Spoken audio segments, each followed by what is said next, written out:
Hello guys, अपना topic चल रहा है परसेंटेज। क्वेश्चन नंबर 16 तक हमारे हो चुके हैं। नेक्स्ट क्वेश्चन आता है क्वेश्चन नंबर 17। इसके अंदर क्या दे रखा है?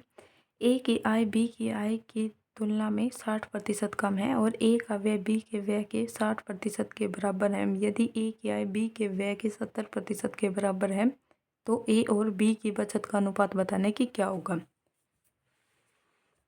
क्या बोल रखा है इसके अंदर? ए और बी नाम के कोई भी दो व्यक्ति हैं, उसमें क्या बोल रखा है? ए की जो आय है वो बी की आय की तुलना में 60% कम है। हम मान लेते बी की आय 100% है तो 60% कम मतलब 40% हो जाएगा। ये इनकी इनकम दे रखी है, ठीक है। उसके बाद में उनका व्यय दे रखा है, मतलब एक्सपेंडिचर कितना दे रखा है।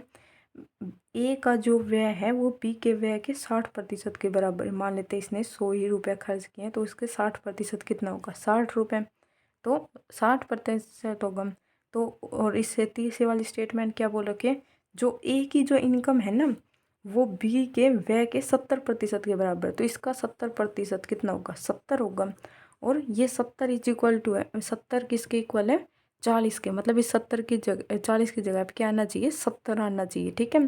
तो यहाँ पे अगर हमें 70 बनाना है, अगर किसी भी चीज़ को हमें 40 को 70 बनाना है, अगर मैं इसे 70 मल्टीप्लाई कर दूँ 70/40 से तो हमारे पास में कितना आ जाएगा? 70 आ जाएगा। तो यही चीज़ करनी है तो इस पूरी टर्म को हमें किससे मल्टीप्लाई करना है? 70/40 से। तो पूरी टर्म को अगर हम करेंगे तो हमारे पास में यहाँ पे कितना बच जाएगा? 40 से 40 कैंसिल हो जाएगा, यहाँ पे बच जाएगा हमारे पास में 70। और यहाँ पे कितना बच जाएगा? ये 0 से 0 कट के यहाँ पे आ जाएगा 25, 25 7 175 आ जाएगा। तो इनकी सेविंग क्या आ जाएगी हमारे पास में? 70 माइनस 60 कितना होगा हमारे पास में? 10 होगा। इसने 10 की सेविंग की, 175 माइनस 100 करेंगे तो ये कितने की सेविंग की? इसने 75 की और इसी का अनुपात हमसे पूछ रखा था। तो ये हमारे पास में कितना आ गया? 2:15 आ गया। ऑप्शन नंबर डी होगा हमारा राइट आंसर होगा। उसके बाद में अगला क्वेश्चन, क्वेश्चन नंबर 18। इसके अंदर क्या बोल रखा है? ए बी और सी अपने वेतन का क्रम से 8%, 7% और 9% किसी धर्मार्थ ट्रस्ट को दान करते हैं। ए और बी का वेतन समान है और उनके वेतन का भी उनके दान के बीच का अंतर 259 है।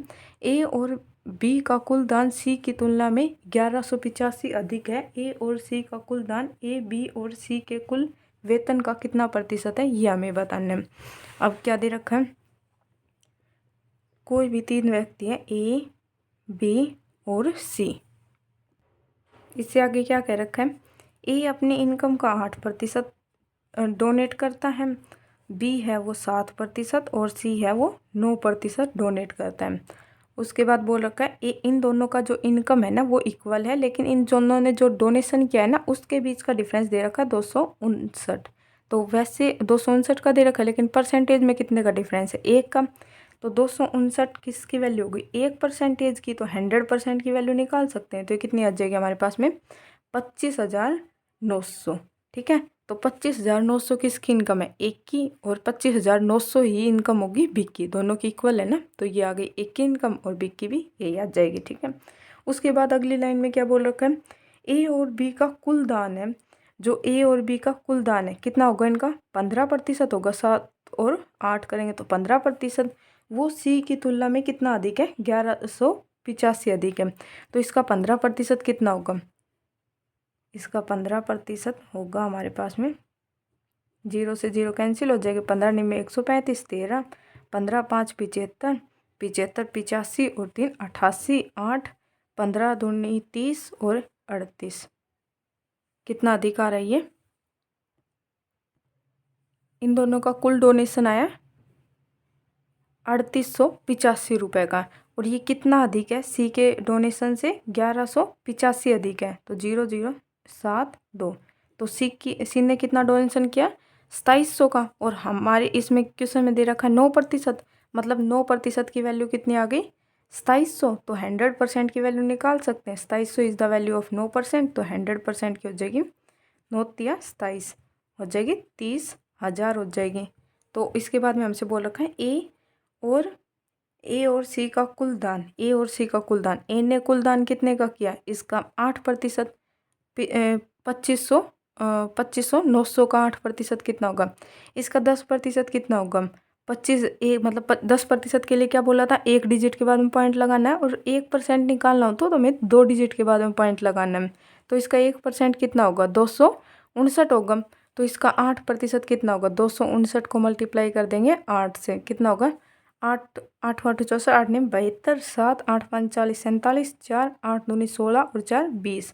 मतलब ए ने कुल दान किया है कितने का, 2072 का, और सी ने कुल दान किया है 2700 का। तो इन दोनों को ऐड करेंगे तो हमारे पास में कितना आ जाएगा भाई, 2, इन दोनों को ऐड करना है, 7 7 और 4, 4772 का डोनेट किया। तो और ए बी सी तीनों की इनकम कितनी होगी, तीनों की इनकम 25,900 का डबल कर देंगे। तो डबल कितना होगा इसका, मतलब इसको 2 बार ऐड कर लेंगे, और इसका 30,000 है। तो इन सब का जोड़ कितना होगा, 9 दूनी 18, 1 3 दूनी 6 7 8, 81,800 का कितना प्रतिशत अधिक है। तो 2 जीरो से 2 जीरो कैंसिल हो जाएगी, और ये आता है पूरा पूरा, तो ये कट नहीं रहा, तो ये इसे कट कर लेते हैं, कितने पे जाएगा, 8 5 40, 8 6 48, तो 5 से ही जाएगा, 5 और मल्टीप्लाई करेंगे 5 से, तो कितना, 8 5 40, 4 9 8 5 40, तो 40 49, तो कितना बच गया हमारे पास में, 47, 72 में से माइनस कर देंगे 2 9 8 6 668, ये लग जाएगा 0, तो 8 8 64, मतलब 5.8% के समथिंग होगा।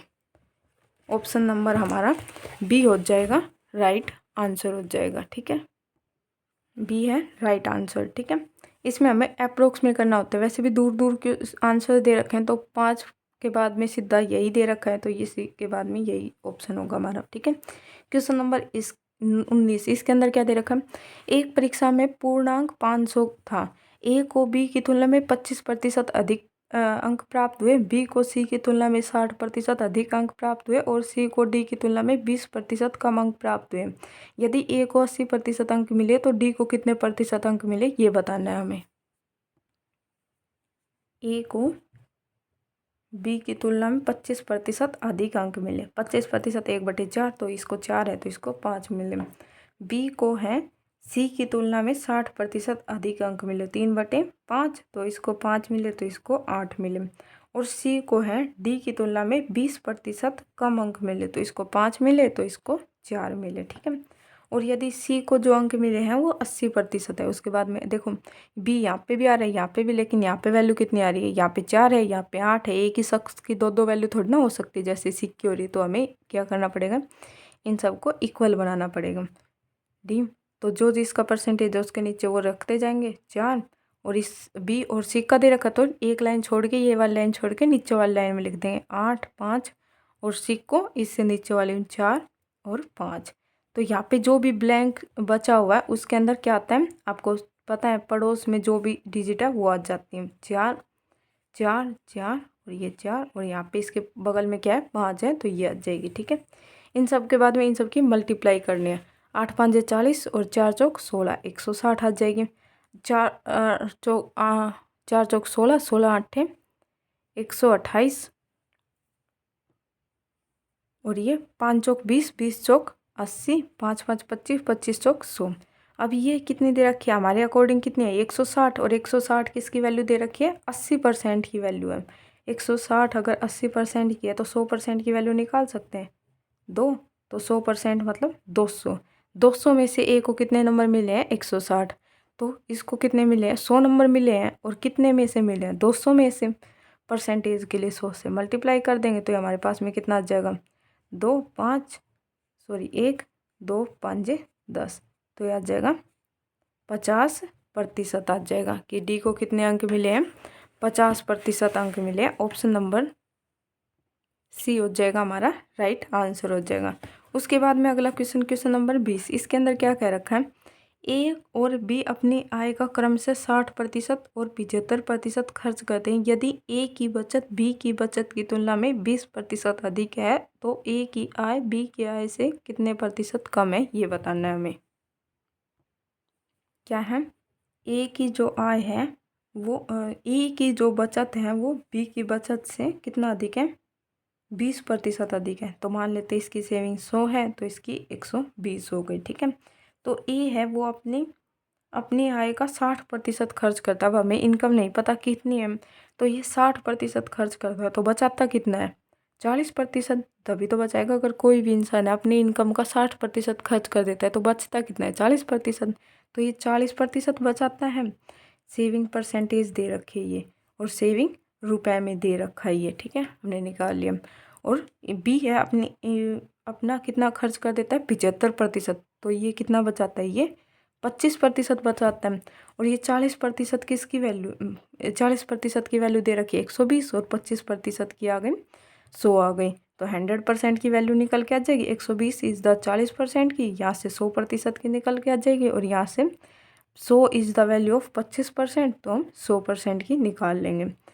20 दूनी 40, 20 पंजे 100, 2 छिक 12 0, 25 चौक 100। तो ये हमारे पास में एक की इनकम आ गई। एक की इनकम कितनी आ गई? 6 पंजे 30, 300 आ गई। और बी की इनकम कितनी आ जाएगी? 400 आ जाएगी। तो ये कितनी कम है इससे?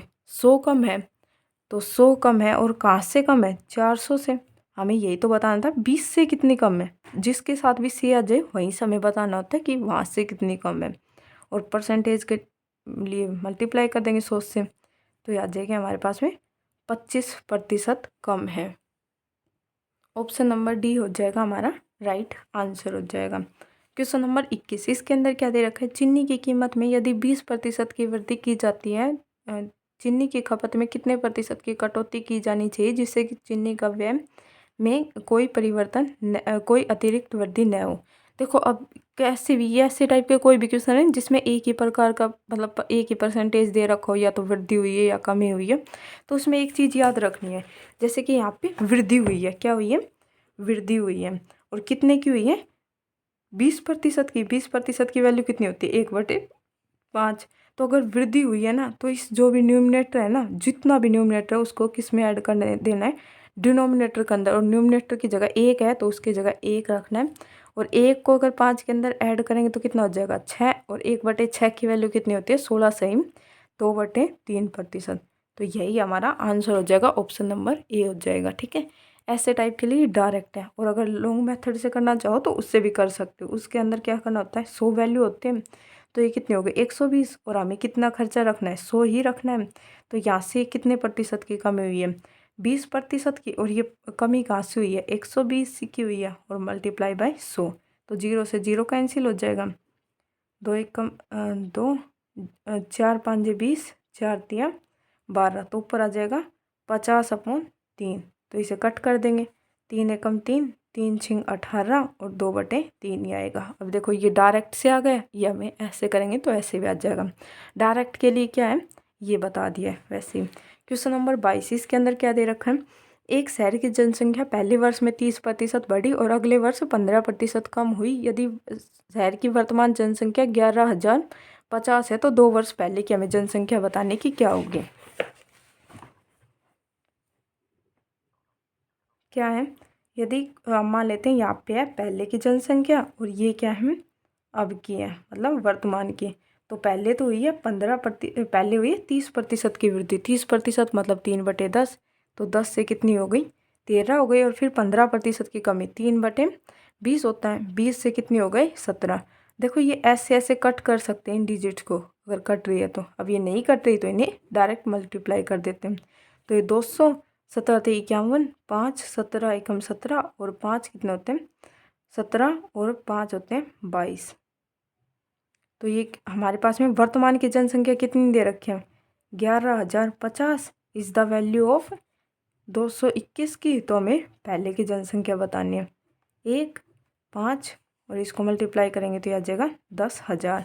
ऑप्शन नंबर ए हो जाएगा हमारा राइट आंसर। उसके बाद में अगला क्वेश्चन नंबर 23, इसके अंदर क्या दे रखा है? एक स्कूल में 4% छात्र वार्षिक परीक्षा के लिए उपस्थित नहीं हुए, ठीक है। परीक्षा में शामिल होने वाले 10% छात्र परीक्षा में उत्तीर्ण नहीं हो सके। शेष छात्रों में से 40% ने डिस्टिंक्शन के अंक प्राप्त किए, और 432 छात्रों ने परीक्षा उत्तीर्ण की लेकिन उन्हें डिस्टिंक्शन अंक नहीं मिले। स्कूल में छात्रों की कुल संख्या कितनी है? अब ये डिस्टिंक्शन अंक क्या होते हैं? जिसके भी 75% से अंक ज़्यादा होते हैं तो उन्हें कौन से अंक मिलते हैं? डिस्टिंक्शन अंक मिलते हैं, ठीक है। ये क्वेश्चन क्या कह रहा है हमसे। अब मान लेते हैं हम 100% बच्चे हैं किसी भी स्कूल के अंदर, ठीक है।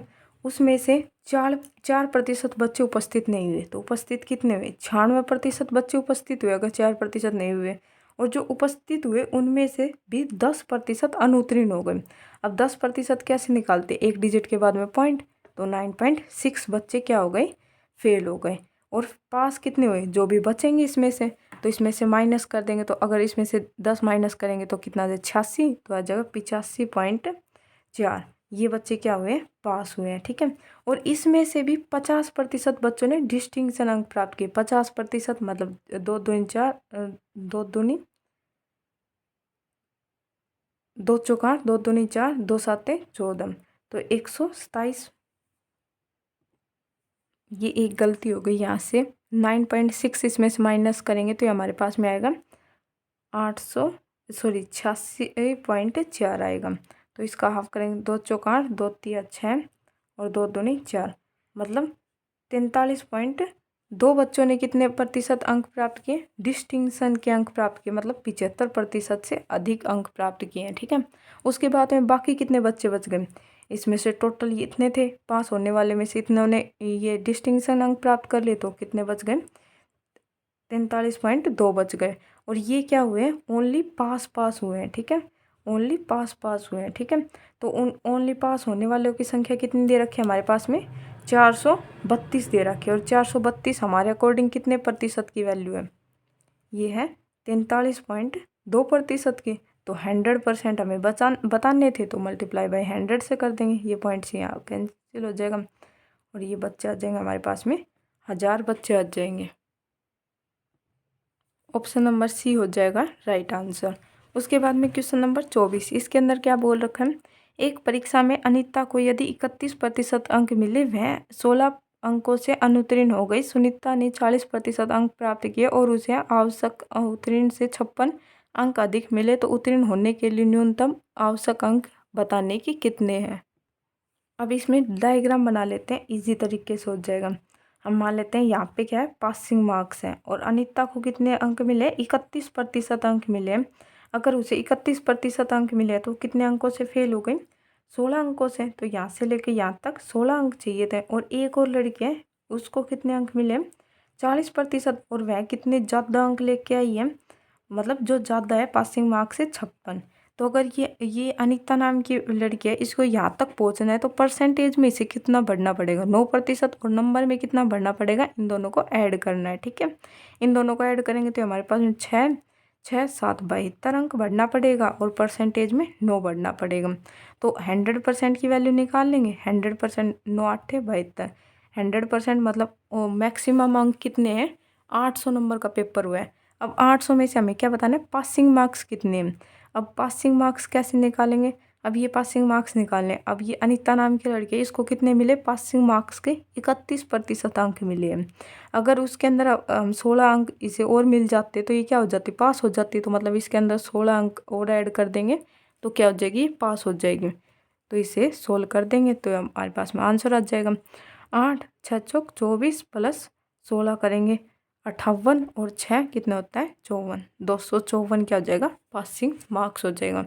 अगर यहाँ पे अगर हम 40% लेते तो हम 56 माइनस कर देते हैं।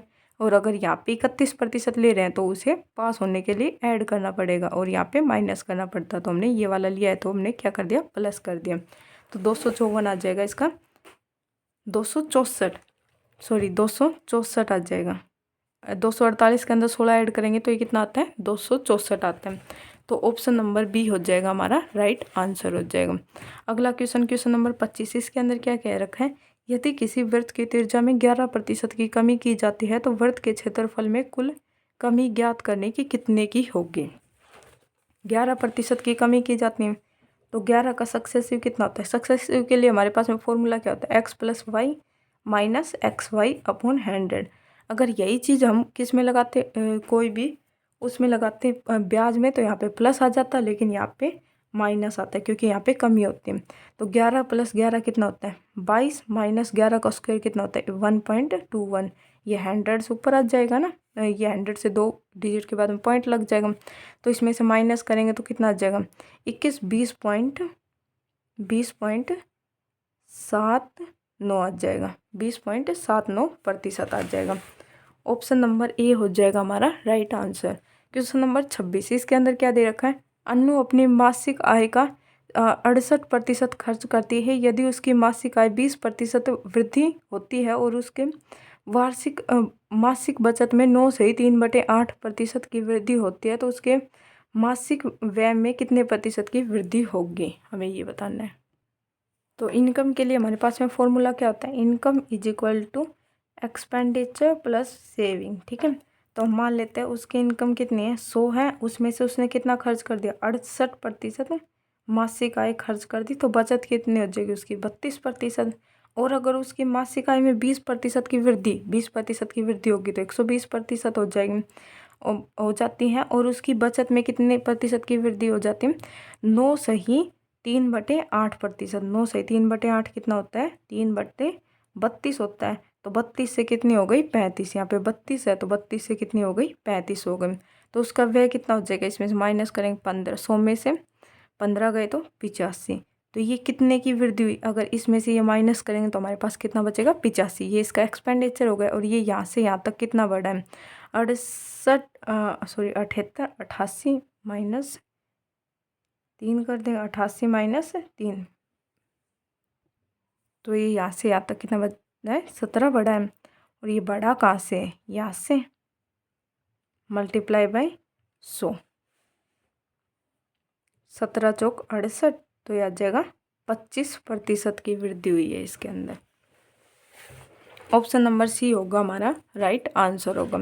क्वेश्चन नंबर 27, इसके अंदर क्या दे रखा है, किसी दी गई संख्या में 25% की वृद्धि के लिए उस संख्या से गुणा किया जाना चाहिए। मतलब कि कोई भी हमारे पास में एक डिजिट दे रखी है, अगर हमें उसके अंदर कितने की वृद्धि करनी है, 25% की वृद्धि करनी है।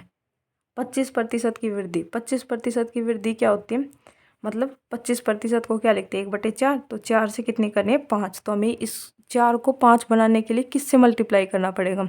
अभी ये क्वेश्चन के अंदर हो रहा है था, अगर मुझे 4 का 5 बनाना है तो अगर मैं इसे 5/4 से डिवाइड कर दूंगी तो मेरे पास में क्या आ जाएगा, सॉरी मल्टीप्लाई कर दूंगी तो मेरे पास में कितना आ जाएगा, 5, क्योंकि 4 से 4 कैंसिल हो जाएगा। तो ये हमें किससे मल्टीप्लाई करना पड़ेगा, 4/5 से। तो ऑप्शन नंबर हमारा बी हो जाएगा राइट आंसर। क्वेश्चन नंबर 28, इसके अंदर क्या दे रखा है, यदि रवि परीक्षा में 72% अंक प्राप्त करता है, अगर वे 360 अंक है तो अधिकतम अंक कितने हैं। यदि 72% अंक प्राप्त करता है और 72% की वैल्यू दे रखे 360, तो हमें बताने की मैक्सिमम मतलब 100% की वैल्यू बताने की कितनी होगी। तो 72% की वैल्यू कितनी दे रखी है, 360, तो 360 इज़ द वैल्यू ऑफ 72 और हमें 100% की वैल्यू निकालनी है, तो ये निकाल देंगे हम। 16 12 तिया 36, 12 6 72, 3 दूनी 6, ये 5, तो आ जाएगा हमारे पास में 500 आ जाएगा।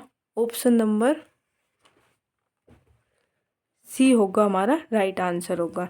उसके बाद में क्वेश्चन नंबर 29, इसके अंदर क्या दे रखा है, खाद्य तेल की कीमत में यदि 25% की वृद्धि हो तो उसी बजट को बनाए रखने के लिए एक परिवार को अपने उपभोग में कितने प्रतिशत की कमी करनी चाहिए। अब देखो यही बताया था, अगर एक ही परसेंटेज दे रखा हो और उसमें क्या हो रही है, वृद्धि हो रही है या फिर कमी हो रही है, तो हमें क्या करना होता है। अब इसमें तो क्या हो रही है, वृद्धि हो रही है, 25% मतलब 1/4, और वृद्धि हो रही है तो हमें क्या करना होता है, जो न्यूमरेटर है उसे एज इट इज़ लिखना है और उसे डिनोमिनेटर के अंदर ऐड कर देना है। ठीक है, तो 1 को अगर 4 के अंदर ऐड करेंगे तो कितना हो जाएगा, 5, और 1/5 कितना होता है, 20% होता है। तो ऑप्शन नंबर ए हो जाएगा हमारा राइट आंसर होगा। क्वेश्चन नंबर 30, इसके अंदर क्या कह रखा है, ए की आय बी की आय से 45% अधिक है और सी की आय ए की आय और बी की आय के योगफल से 60% कम है।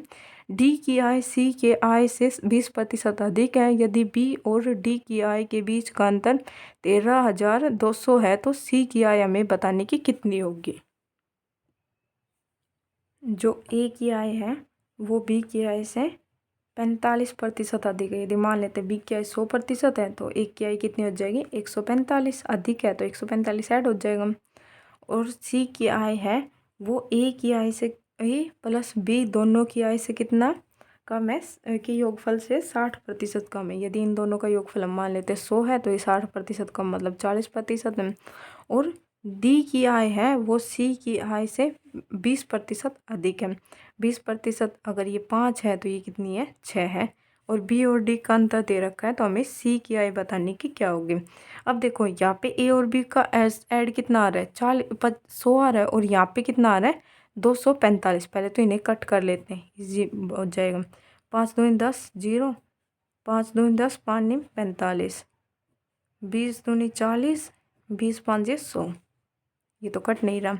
तो यहाँ पे देखो ए और बी का सम कितना आ रहा है 5, और यहाँ पे ए और बी का कितना आ रहा है 49 आ रहा है। क्या 49 और 5 दोनों इक्वल है, तो नहीं होते। तो हमें पहले इन दोनों को क्या बनाना होगा, इक्वल बनाना होगा। तो इस वाली पूरी टर्म को हमें किससे मल्टीप्लाई करना पड़ेगा, 5 से, और इस पूरी टर्म को किससे मल्टीप्लाई करना होगा, 49 से। तो हमारे पास में ए और बी दोनों इक्वल आ जाएंगे। तो इसको लिख लेते हैं ए बी सी और डी। अगर 5 को इससे भी मल्टीप्लाई करना है और इससे भी, और ये 49 को इस वाली डिजिट से भी और इससे मल्टीप्लाई करना है, तो 29 मल्टीप्लाई बाय 5 करेंगे तो ये कितना हो जाएगा 145, और 20 5 100 हो जाएगा। और ये 49 मल्टीप्लाई बाय 2 करेंगे तो ये हो जाएगा 98। और बस ये हो गए। उसके बाद में देखो यहाँ पे कितना आ रहा है, इन दोनों की सम कितना आ रहा है 145 आ जाएगा, सॉरी 245 आ रहा है, और इन दोनों का सम भी कितना आ रहा है 245 आ रहा है, ये इक्वल है, ठीक है। और यहाँ पे कितना दे रखा है, डी और सी का अनुपात दे रखा है 5:6। और यहाँ पे ब्लैंक है तो पड़ोस वाला आता है, यहाँ पे भी 5 है पड़ोस में, यहाँ पे भी कौन है 5 है। तो इसको मल्टीप्लाई करेंगे, 5 5 25, 2 5 2 10 22, 2 5 1 5 7, 700 कितना आ गया 25 आ गए। ये यहाँ पे 500 आ गए। ये कितना आ गया 8 5 40, 4 9 5 45 49, 9 6 8 48, 4 9 6 54 58। और इसके बाद में क्या दे रखा है, बी और डी की आय के बीच का अंतर, बी और डी की आय के बीच का अंतर कितना दे रखा है 13,200। और हमारे अकॉर्डिंग कितने का 88 का है। तो 13,200 इज द वैल्यू ऑफ 88। और हमें क्या बताना है, सी की आय, सी की आय बतानी है तो 490 की वैल्यू बता देंगे कितनी आएगी।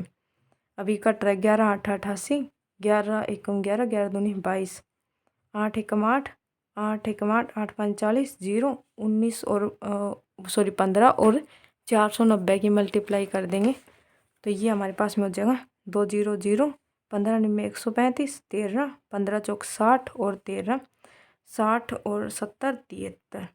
तो 73,500 हो जाएगा। ऑप्शन नंबर बी हो जाएगा राइट आंसर। क्वेश्चन नंबर 31, इसके अंदर क्या दे रखा है, यदि राधा अपनी आय का 25% बचाती है और उसके व्यय में 20% की वृद्धि होती है, और उसकी आय में यदि 29% की वृद्धि होती है, तो उसकी बचत में कितना प्रतिशत की वृद्धि हुई, ये बताना है। तो वही formula, income is equal to expenditure plus में सेविंग। मान लेते हैं उसकी इनकम 100 है, उसमें से वो आय का 25% बचाती है, तो कितना खर्च कर देती है 75% खर्च कर देती है। और यदि उसके व्यय में 20% की वृद्धि होती है, 20% मतलब 10% कितना होगा 7.5, तो 20% कितना हो जाएगा 7 दूनी 14 और 1 15। तो इसके अंदर 15 अगर ऐड करेंगे तो कितना हो जाएगा 80 90 हो जाएगा। और उसके इनकम में 29% की वृद्धि मतलब 129, तो इसका सेविंग कितनी हो जाएगी, ये हो जाएगी 39। तो ये कितनी बड़ी है, ये बड़ी है 5 और 9 कितनी हो जाएगी 14 बड़ी है। और ये बड़ी कहाँ से, यहाँ से 25 से बतानी कितने प्रतिशत बड़ी है, 25 चौक 100, 14 चौक 56, 14 चौक 56। तो ऑप्शन नंबर ए हो गया हमारा राइट आंसर हो गया, ठीक है। उसके बाद में अगला क्वेश्चन, क्वेश्चन नंबर 32, इसके अंदर क्या दे रखा है, ए बी और सी किसी निश्चित राशि को आपस में वितरित करते हैं। यदि उनके पास की राशि का औसत दे रखा है 4520 है, ए का हिस्सा बी के हिस्से के से 10 सही 2/3% अधिक है, और सी के हिस्से से 33 सही 1/3% कम है, तो बी का हिस्सा ज्ञात करके बताने की कितना होगा। ए बी सी 3 व्यक्ति दे रखे हैं, ए का हिस्सा है बी के हिस्से से 10 सही 2/3% अधिक है। तो इसको सोल्व करेंगे, इस परसेंटेज को फ्रैक्शन में लेके आएंगे, 10 दिया 30 और 2 32/3 3 आ गया, मल्टीप्लाई बाई 100% को फ्रैक्शन में लेके आएंगे तो मल्टीप्लाई डिवाइड बाई 100 से करते हैं। 2 8 16 25, ये कट नहीं रहा, 8 25 दिया 75। तो अधिक है तो 75 से कितना अधिक है, 8 अधिक है। अगर ये 75 है तो ये कितना 83 हो जाएगा। और उसके बाद में अगली लाइन क्या दे रखी है, बी है वो, अगली लाइन क्या है, सी, और ए है वो सी से कितना अधिक है, 33 सही 1/3। तो ये इसकी वैल्यू तो कितनी होती है, 1/3, ये 3 है तो ये कितना 1/33 सही 1/3% कम है तो ये कितना हो जाएगा, 2 हो जाएगा। अब देखो ए यहाँ पे भी आ रहा है और यहाँ पे भी आ रहा है, लेकिन दोनों जगह वैल्यू क्या आ रही है, अलग अलग आ रही है, तो हमें सेम बनाना होगा। तो ए दोनों के अंदर कॉमन आ रहा है तो एक को क्या कर लेंगे, बीच में ले लेंगे, BAC। बी और ए का अनुपात कितना दे रखा है, 75 और 83। और यहाँ पे कितने दे रखा है, 2 और 3। यहाँ बगल में क्या आता है, पड़ोस वाला आता है, और यहाँ पे भी 2। 75 दूनी 150 और ये 3 दूनी 6, 6 दूनी 8 दूनी 16, 3 तिया 9, 8 तिया 24। इसके अकॉर्डिंग औसत कितना दे रखा है, इसके अकॉर्डिंग दे रखा है हमारे पास में 5 2 0। ये औसत दे रखा है तो हमें क्या निकालना है, टोटल निकालना है। तो मल्टीप्लाई बाई 3 कर देंगे। एवरेज का हमारे पास में यही तो होता है, जितना भी हमारे पास में सम है वो अपॉन में टोटल नंबर जितने भी दे रखे हैं। तो एवरेज दे रखा है, एवरेज का हमें सम निकालना है। तो अगर इस नंबर को इधर की तरफ लेके जाएंगे, एवरेज मल्टीप्लाई बाई नंबर से कर देंगे, टोटल नंबर से, तो हमारे पास में क्या आ जाएगा, सम आ जाएगा। तो वही क्या है, हमने एवरेज दे रखा है और टोटल नंबर कितने हैं, 3 है, तो उससे मल्टीप्लाई कर दिया तो ये हमारे पास में क्या आ गया, सम। और हमारे अकॉर्डिंग सम कितने का है, 200 300 400 400 500 500 600 सॉरी 560 और 565, 5 जोड़ेंगे तो ये आ गया 565 आ गया। हमें क्या निकालना है, बी का हिस्सा ज्ञात करना है। बी का हिस्सा कितना है, 150 है। तो ये किससे कट रहा है, 5 से काट देते हैं। 5 एकम 5, 5 एकम 5, 5 दिया 15, 5 निम 45, 0 5 चौक 20। अब ये 9 से सॉरी उससे कट रहा है 4 से, सॉरी 3 7 21, 3 8 है, जो भी 3 निम 3 8 है, 8 से जा रहा है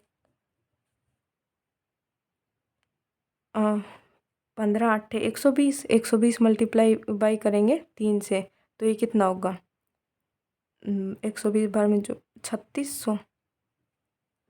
तो ऑप्शन नंबर हमारा हो जाएगा सी, राइट आंसर हो जाएगा। क्वेश्चन नंबर 33, इसके अंदर क्या दे रखा है, ए की आय बी के आय से 30% कम है और बी की आय सी की आय से 137.5% अधिक है। यदि ए की आय बी की आय से 28,500 कम है तो सी की आय हमें बताने की कितनी होगी। ए की आय क्या दे रखे हैं, बी की आय से 30% कम है, मतलब 3/10। तो ये 10 है तो ये कितनी है, 7 है। और बी की आय है वो सी की आय से 137.5% अधिक है। 137.5% अधिक है और 137.5% की फ्रैक्शन वैल्यू कितनी होती है, 8/11। अब देखो फ्रैक्शन वैल्यू कैसे निकाली जाती है, ये निकाल जाते हैं 137.5 किसकी वैल्यू है, 100 की। इसको 100 के अंदर ही तो हमें कन्वर्ट करना होता है। अगर परसेंटेज को फ्रैक्शन में करते हैं तो डिवाइड बाई 100 करते हैं, पॉइंट से 0 आ जाएगा। 25 25 पंजे 125, यहाँ पे 12 बच जाएगा, 25 पंजे 125, 25 चौक 100, 11 एकम 5 एकम 5, 5 एकम 5 8 40। तो ये कितनी आ गई, 11/8 आ गई। ठीक है, सॉरी ये दिखा नहीं है आपको। तो ये क्या करना होता है, एक बार दोबारा बता देती हूँ। 137.5 दे रखी है, अधिक है, तो ये हमारे पास में परसेंटेज को किस में कन्वर्ट करना है, फ्रैक्शन में। तो इसको करने के लिए हमें क्या करना होता है, 100 से डिवाइड करना होता है। तो ये पॉइंट से एक 0 आ जाएगी, 25 चौक 100 0, और ये 25 से कटेगा, 25 5 125, 25 5 125 हो जाएगा। 5 एकम 5, 5 एकम 5, 5 8 40। तो ये कितने आ गए, 8 11/8 आ गई। ठीक है, 11/8 आ गई ये वैल्यू। तो इसके बाद मतलब ये 8 से कितनी हो जाती है, +11 हो जाएगा, मतलब 19 हो जाएगी। अब देखो बी कॉमन है लेकिन दोनों की वैल्यू सेम नहीं है तो हमें सेम करनी पड़ेगी। ये 7, ये है 10, 7 10 ये है 19 और ये 8। ब्लैंक में पड़ोस वाला 19, 19 साते कितना होता है 133, 19 में 190 और 10 8 है 80। और इन दोनों के बीच का अंतर कितना दे रखा है, ए और बी की आय के बीच का अंतर दे रखा है, ए और बी की आय के बीच का अंतर दे रखा है हमारे पास में 28,500 दे रखा है। और हमारे अकॉर्डिंग कितने का अंतर आ रहा है 40 50 और 57 का अंतर आ रहा है। तो हमें सी की आय बताने मतलब कि 80 की वैल्यू बताने की क्या होगा, 7 5 35, 5 5 25 होती, हाँ 5 से कट रहे, 5 8 40 और ये 0 0, तो यह जगह 40,000 हमारा राइट आंसर होगा, ए ऑप्शन होगा राइट आंसर होगा। अगला क्वेश्चन, क्वेश्चन नंबर 34, इसके अंदर क्या दे रखा है, यदि चमनलाल, अरशद और जगदीश सिंह ने कोई चुनाव लड़ा था, मतदान के सभी वोट वैध थे, जितने वोट डाले गए वो सभी क्या थे, वैध थे मतलब वैलिड थे। अरशद को कुल वोटों के 35% वोट मिले थे, चमनलाल को प्रत्येक 35 वोटों में से 14 वोट मिले थे, विजेता को सबसे कम वोट पाने वाले व्यक्ति की तुलना में 4950 वोट अधिक मिले थे, तो मतदान हुए सभी वोटों की कुल संख्या में बताने की कितनी होगी। अब हम मान लेते हैं कुल वोट कितने पड़े होंगे 100%, और 100% के 100% क्या है, वैलिड वोट है, ठीक है, तो हर कोई काउंट होगा। और इसको कितने वोट मिले, अरशद को कुल वोटों के 35% वोट मिले, और जो ये चमनलाल है इसको हर 35 वोटों में से 14 वोट मिले, तो 14 वोट मिले हर 35 में से, और कितने टोटल है 100% है, 7 दूनी 14, 7 5 35, 5 दूनी 10 0, मतलब इसको कितने मिले, चमनलाल को 40% मिले, अरशद को 45% मिले, तो 100% वोट हमने लेट किए थे, तो बाकी बच गया जगदीश, उसको कितने मिले, इन दोनों को ऐड करके माइनस कर देंगे, इन दोनों को ऐड करेंगे तो 75%, मतलब उसको कितने मिले 25% मिले। और जो विजेता है, विजेता कौन है, चमनलाल है, इसको सबसे कम वोट, अब 35% सबसे कम है 25%, तो सबसे कम क्या है 25%, तो सबसे कम मिलने वाले से कितने अधिक वोट मिले 4950 अधिक मिले, और हमारे अकॉर्डिंग कितने कम मिले 15%, तो हमें क्या बताना है 100% की वैल्यू बताने की कितनी होगी, 15 एकम 15, 15 3 45, 4 15 3 45 0, मतलब कि सब टोटल वोट कितने पड़े 33,000 पड़े। ऑप्शन नंबर डी होगा हमारा राइट आंसर होगा। ओके, आज के लिए इतना ही रखते हैं, थैंक यू।